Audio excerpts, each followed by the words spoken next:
श्रीमद कुंज विहारणे नमः। श्री स्वामी हरिदास विजय तेतराम। श्री रामनंदाचार्य चरितामृत में आता है, वंदो सुखानंद सुख राशि, शिव स्वरूप भव हर अविनाशी। श्री सुखानंद जी महाराज भगवान शंकर के अवतार कहे जाते हैं। उज्जैन के समीप किरीटपुर निवासी पंडित त्रिपुरारी भट्टे जी की धर्मपत्नी गोदावरी बाई जी के गर्भ से श्री जानकी नवमी वैशाख शुक्ल नवमी को आपका प्रादुर्भाव हुआ। इनके बचपन का नाम चंद्रहरि था और ये जन्म से ही अर्धनिमीलित नेत्र रहते थे। माता पिता ने इसे कोई नेत्र रोग समझकर अनेक प्रकार की औषधियों का उपचार करवाया, किंतु कोई लाभ न हुआ। एक दिन एक गांव में बड़े पहुंचे हुए संत आए। उन्होंने देखा तो बोले कि ये रोग नहीं, योग है, तुम चिंता मत करो। एक दिन इनकी मां इन्हें अपनी गोद में लेकर अपने घर के समीप के बगीचे में गई और उनकी किंचित असावधानी से ये घुटनों चलते हुए एक वृक्ष की ओट में चले गए। जब मां को ध्यान आया तो इन्होंने बहुत खोजा, परंतु ये मिले नहीं। तब वे रोती हुई घर लौटी और इनके पिता को जाकर सारी बात बताई। पिता वहीं पर आए और देखा एक विशाल विषधर सर्प चंद्रहरि के सर पर फन फैलाए बैठा है। उन्होंने हाथ जोड़कर प्रार्थना की तो वह सर्प अदृश्य हो गया। फिर चंद्रहरि को घर लाकर बड़ा उत्सव मनाया गया। घर के समीप ही भगवान का एक मंदिर था। ये नित्य प्रति अपनी मां के साथ भगवान की आरती का दर्शन करने जाते। मां कभी कभार आलस्य करती तो ये बलात् उनकी उंगली पकड़कर मंदिर को ले चलने का अनुरोध करते। भगवान का दर्शन कर चरणामृत पान कर बड़े आनंदित होते। जब थोड़ा बड़े हो गए तो अकेले ही जाने लगे। एक दिन सो रहे थे कि आरती की घंटी सुनाई पड़ी तो तुरंत जगकर दौड़ पड़े मंदिर को। मार्ग में गिर गए तो एक परम सुंदर सुकुमार इनको उठाकर मंदिर ले गया और दर्शन कराकर इन्हें वापस घर पहुंचाकर अदृश्य हो गया। वस्तुतः स्वयं भगवान ही उनका ध्यान रखते थे। यथा समय बालक चंद्रहरि का उपनयन संस्कार हुआ। ये भी पाठशाला में पढ़ते तो अपने गुरुदेव से प्रार्थना करते कि हमें तो आप वही अक्षर पढ़ाइए जो अक्षरातीत की प्राप्ति करा दे। इनके वचन को सुनकर पढ़ाने वाले गुरु चकित हो गए और मन ही मन विचार किया कि यह तो कोई अवतारी बालक है। और अत्यंत अल्पकाल में ही इन्होंने संपूर्ण श्रुति शास्त्रों का सम्यक ज्ञान प्राप्त कर लिया। एक दिन एक ज्योतिषी ने इनका दर्शन कर इनके माता पिता से कहा कि आपका बालक अलौकिक विभूति है, परंतु ध्यान रखिए 18 साल तक इसे जल अथवा दर्पण में मुख नहीं देखने देना। यदि ऐसा हो गया तो यह उसी क्षण विरक्त हो जाएगा। और उस दिन की बात, इनके माता पिता इन्हें स्नान के लिए भी जलाशय के पास जाने नहीं देते थे। इन्हें कभी दर्पण नहीं देते थे। एक दिन इनके पिता श्री क्षिप्रा नदी में स्नान करने गए थे। घर पर केवल चंद्रहरि ही थे। उसी समय पंडित श्री रंगराज दीक्षित का एक दूत आकर इनसे वार्षिक कर मांगने लगा। और जब इन्होंने उस दूत से इस कर के संबंध में जिज्ञासा की तो उसने बताया कि आपके पिता में पंडित रंगराज जी से शास्त्रार्थ में हार गए थे, अतः उन्हें श्री रंगराज जी को एक निश्चित धनराशि कर के रूप में देनी पड़ती है। आपके पिताजी भी उस कर को प्रतिवर्ष भरते हैं और मैं वही लेने आया हूं।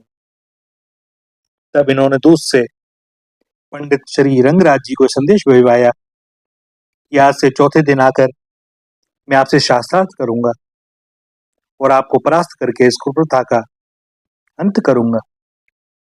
और फिर निश्चित समय पर पहुंचकर श्री चंद्रहरि ने पंडित श्री रंगराज जी को हराकर सभी पंडितों का संकट दूर कर दिया।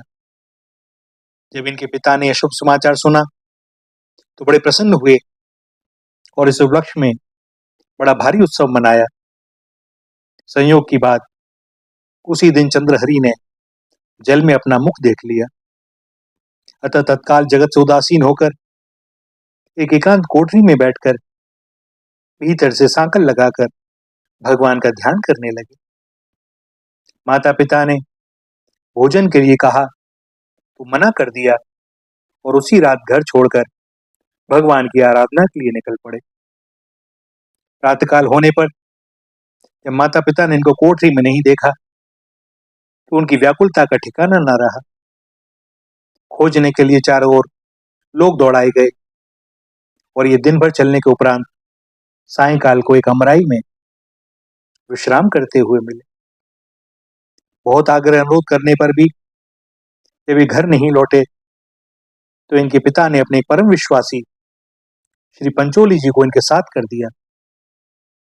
मार्ग में माया की प्रेरणा से एक तरुणी स्त्री द्वारा कुछ भोजन खिलाए जाने पर मन में कुछ विक्षेप हुआ, परंतु श्री पंचोली जी ने तुरंत भगवत चरणामृत पिला दिया, जिससे कि तुरंत पुनः स्वस्थ हो गए। फिर आगे को चले। एक रात को स्वप्न में एक सिद्ध मुनि का दिव्यादेश प्राप्त हुआ कि काशी जाओ। और जब इन्होंने स्वप्न की बात श्री पंचोली जी से कही तो उन्होंने काशी में विराज रहे श्री स्वामी रामनंदाचार्य जी की चर्चा की। श्री आचार्य चरण की चर्चा सुनकर इनका मन श्री स्वामी जी के दर्शन के लिए ललकने लगा। श्री गंगा जी के किनारे किनारे चलते हुए काशी आ रहे थे। मार्ग में ही काशी के एक सन्यासी श्री राम भारती जी से भेंट हुई। उन्होंने तेजपुंड मुखमंडल को देखकर परम अधिकारी जानकर इनको अष्टांग योग अभ्यास करने की प्रेरणा दी और अपने संग इनको अपने आश्रम पर ले गए। वहां इन्होंने अल्पकाल में ही समस्त यौगिक क्रियाएं सिद्ध कर ली। एक दिन महर्षि ऋचिक ने प्रातःकाल इनका दर्शन कर अविलंब श्री स्वामी रामनंदाचार्य जी की शरण ग्रहण करने को कहा। इन्होंने ऋषि का आदेश श्री राम भारती जी को सुनाया तो वे भी बड़े प्रसन्न हुए और दूसरे दिन प्रातः दोनों ही श्री स्वामी जी के चरणों में उपस्थित हुए। श्री स्वामी जी ने ब्राह्मण कुमार चंद्रहरि को कृपा करके विधि पूर्वक पंच संस्कार करके श्री राम मंत्र की दीक्षा दी और इनका नाम रखा सुखानंद जी। श्री राम भारती जी भी श्री स्वामी जी के द्वारा तत्व ज्ञान का उपदेश पाकर कृतार्थ हो गए। कुछ समय तक श्री स्वामी जी के चरणों की सेवा करते हुए काशी में ही रहकर भजन साधन करते रहे। फिर आचार्य चरण के आदेश से सुखानंद जी श्री चित्रकूट में श्री रामशैया नामक स्थान पर रहकर भजन करने लगे। इनके दर्शन स्पर्श समागम से न जाने कितने विमुख जीव भगवत सम्मुख हो गए। कहा जाता है एक भगवत भागवत विमुख वणिक था। उसके पास अपार धन, किंतु वह धन का उपयोग भूल कर भी सत्कार्य में नहीं करता था। न तो कभी साधु ब्राह्मणों की सेवा करता, न समाज या देश के हित के लिए ही कोई कार्य करता और न ही अपने लोक परलोक के लिए कुछ करता। उसे परस्त्री गमन की अत्यंत कुत्सित कुटैव पड़ गई थी और उसी में उसका सारा धन पानी की तरह बहता रहता। कुछ संभ्रांत लोगों ने राजा से उसकी शिकायत की। राजा ने तत्काल सिपाहियों को भेजा उसे पकड़ लाने के लिए, और जब यह समाचार उस वणिक को मिला तो वो भय के कारण श्री सुखानंद जी की शरण में गया और उनके चरणों में पड़कर प्रार्थना करने लगा, अब मैं भूल कर भी कुमार्ग पर नहीं चलूंगा। आप जैसे तैसे मुझे राजदंड से बचा लीजिए। मैं सदा संतों की सेवा करूंगा, सत्कार में धन व्यय करूंगा और आप जैसा उपदेश देंगे वैसा ही कार्य करूंगा। उसका गड़गड़ाना सुनकर कोमल चित्त संत श्री सुखानंद जी को दया आ गई और इन्होंने अपनी अभयदायिनी भुजा उसके सिर पर फेर कर उसे राजभय से मुक्त तो कर ही दिया, क्षण मात्र में सुदुर्लभा भक्ति भी प्रदान कर दी। भैया, पारसमणि का स्पर्श हो जाए तो लोहे को सोना बनने में क्या देर लगती है। इतने में ही राजदूत उस वणिक को खोजते हुए वहां आ गए। यद्यपि इन्होंने राजदूतों से बहुत मना किया कि अब इसे मत ले जाओ, अब यह सच्चे हृदय से साधु हो गया है, परंतु राजा के कारण वे माने नहीं, उसे पकड़ कर ले गए। राजा ने कठोर कारागार की सजा दी और रोज प्रातःकाल 4 बैत मारने का हुक्म दिया। वणिक के दुख का पारावार नहीं, वह अत्यंत चिंता करता हुआ नेत्र मूंद कर मन ही मन श्री गुरु जी के चरणों का ध्यान करने लगा और जब उसने नेत्र खोले तो अपने को सदगुरु सुखानंद जी के पास पाया। अब श्री सदगुरुदेव स्वामी सुखानंद जी की कृपा और महिमा को विचार कर उसका हृदय गदगद हो गया, उसका भाव और भी शुद्ध और दृढ़ हो गया। इधर जब प्रातःकाल राजदूत उस वणिक को बैत मारने के लिए कारागृह में गए तो देखा कि ताला तो बाहर से बंद है किंतु भीतर बंदी नहीं है। उन्हें बड़ा कौतूहल हुआ और पुनः उसकी खोज के लिए, पकड़ने के लिए फिर आ गए। अब की बार भी श्री स्वामी जी ने उन लोगों को समझाया किंतु वे न माने। लेकिन वे वणिक को लेकर अभी कुछ दूर ही गए थे कि श्री हनुमान जी महाराज ने प्रकट होकर राजदूतों को मारपीट कर भगा दिया और उस वणिक को श्री सुखानंद जी के पास ले आए। राजदूत बहुत देर तक मूर्छित पड़े रहे। फिर जब सुध आई तो राजा के पास जाकर सारा हाल कहा। स्वामी सुखानंद जी की इस महिमा को सुनकर राज सिंहासन छोड़कर राजा दौड़ा चला आया और इनके चरणों में पड़कर अपराध के लिए क्षमा याचना की। श्री सुखानंद जी के चरण कमलों का स्पर्श करके एवं उपदेशामृत श्रवण करके राजा भी निहाल हो गया। एक बार ये एकांत वन में बैठकर बड़े ही अनुराग पूर्वक गौरी राग गा रहे थे। इनकी अमृत ध्वनि को सुनकर वन के समस्त मृग मुग्ध होकर सिमट कर वहां आ गए और प्रेम विवल होने के कारण जैसे इनकी आंखों से गंगा जमुना की भांति अविरला शुरू प्रवाह चल रहा था, उसी प्रकार मृगों की आंखें भी सावन भादों की तरह बरसने लगी। इसी बीच एक राजकुमार शिकार खेलता हुआ वहीं आ गया और एकत्रित मृगों को देखकर उन्हें मारने का उपक्रम करने लगा। श्री सुखानंद जी ने उसे रोका किंतु वह न माना और इसका फल यह हुआ कि वे सभी मृग सिंह बनकर उस राजकुमार पर झपटे। डर के कारण राजकुमार के हाथ से अस्त्र शस्त्र सब छूटकर भूमि पर गिर गए और वह मूर्छित हो गया। कुछ समय बाद जब मूर्छा दूर हुई तो उसने स्वामी सुखानंद जी के चरणों में पड़कर क्षमा याचना की और भक्ति का लब बिलाप लेकर वापस अपने घर को गया। एक बार संतों की जमात लेकर ये विचर रहे थे। इनका नियम था कि किसी से कुछ याचना नहीं करना। और भैया, भगवान तो सबके योगक्षेम का निर्वाह करते ही हैं, जो दृढ़ विश्वास होना चाहिए और इसी विश्वास के कारण भगवत कृपा से इनकी सारी व्यवस्था स्वतः हो जाया करती थी। एक गांव में जमात पहुंची। गांव के बाहर एक विशाल वटवृक्ष के नीचे संत विराज गए। भोजन का समय हो गया किंतु गांव वालों की ओर से कुछ भी सीधा सामान आया नहीं। संतों को भूखा देखकर इन्होंने सबको श्री हरि नाम आहार का परिवेषण किया। अत्यंत सुमधुर स्वर में श्री भगवान नाम का संकीर्तन करना प्रारंभ कर दिया। संग संग संत समाज भी आनंद विभोर होकर कीर्तन करने लगा। उस कीर्तन की ध्वनि को सुनकर गांव के लोग एकदम मंत्रमुग्ध हो गए और आबाल वृद्ध नर नारी सभी लोग एकत्रित होकर 2 घड़ी तक अपनी सुध बुध बिसराए प्रेम रंग में रंगे तालियां बजा बजा कर नृत्य करते हुए कीर्तन करते रहे। ऐसा सुख आज तक उन लोगों को मिला नहीं था। जो सुख श्री सुखानंद जी के सत्संग से प्राप्त हुआ वह सर्वथा अवर्णनीय था। लोगों की श्रद्धा खूब उमड़ी और भैया भोजन की कौन कहे, सीधे सामान और भोजन प्रसादी का पहाड़ लग गया। यह पूरा गांव ही वैष्णव हो गया। श्री सुखानंद जी की भुजा मानो आश्रित जनों को भक्ति का दान करने वाली थी और उनके भय को हरने वाली थी। इनका स्पर्श लोहवत विमुख दुष्ट जनों को स्वर्णवत साधु सदाचारी बनाने के लिए पारसमणि के समान था। ये अपने पदों में सुख सागर की छाप लगाते थे। राग गौरी में इनकी विलक्षण रुचि थी। इनके द्वारा रचे गए पद मानो गुरु मंत्र तुल्य होते थे और इनकी रचना शास्त्र सम्मत होती थी।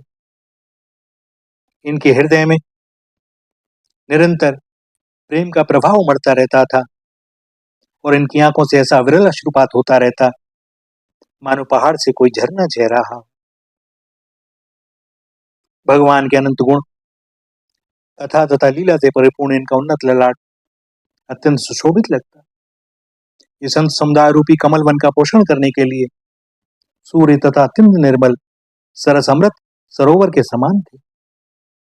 जिस प्रकार पारसमणि के स्पर्श से लोहा भी सोना हो जाता है, वैसे ही इनके दर्शन स्पर्श एवं सत्संग से विमुख जीव भी भगवत भक्त बन जाते थे। भैया संतों की तो बात ही निराली। सठ सुधरई सत्संगति पाई, पारस परस कुधात सुहाई।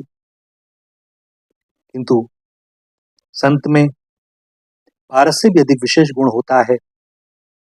पारस में और संत में बहुत अंतर हो जान, वह लोहा सोना करे यह करे आप समान। पारस में तो एक ही खासियत होती है, विशेषता होती है कि वो लोहे को सोना बना देता है। किंतु उस पारस के स्पर्श से जो लोहा सोना बनता है वह सोना ही बनता है।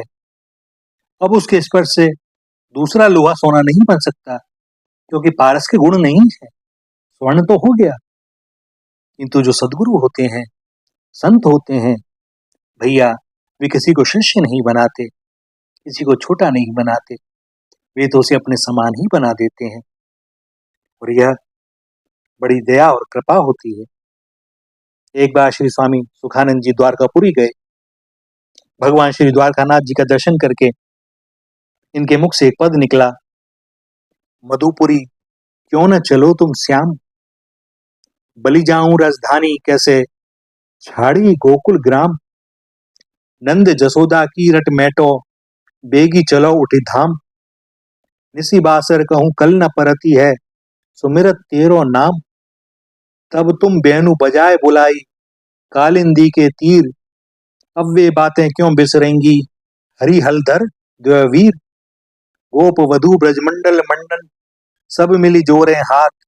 सुखानंद स्वामी सुख सागर, बेगी चलो उठ साथ। बड़े भाव से प्रेम से सुखानंद जी के मुख से जब ये पद निकला, यह पद सुनते ही श्री ठाकुर जी इनके साथ ब्रज को चलने के लिए उद्यत हो गए। अब ये बड़े धन संकट में पड़ गए कि भैया अगर ठाकुर जी यहाँ से गए तो अब यहाँ क्या होगा, यहाँ के भक्तजन क्या विचार करेंगे। और तब इन्होंने फिर ठाकुर जी से बड़ी अनुनय विनय की कि महाराज आप यहीं पर पधारें, इन सब बहुत लोगों के कल्याण के लिए आप यहीं पर बैठें, ब्रज में तो आप हैं ही। ऐसे इनके अनेकों अद्भुत चरित्र हैं। इनके लीला संवरण काल में इनके समक्ष श्री हनुमत लाल जी प्रकट हुए और इन्होंने अपने को उनमें ही लीन कर अखंड साकेतवास प्राप्त कर लिया। श्री राधा श्री राधा श्री राधा।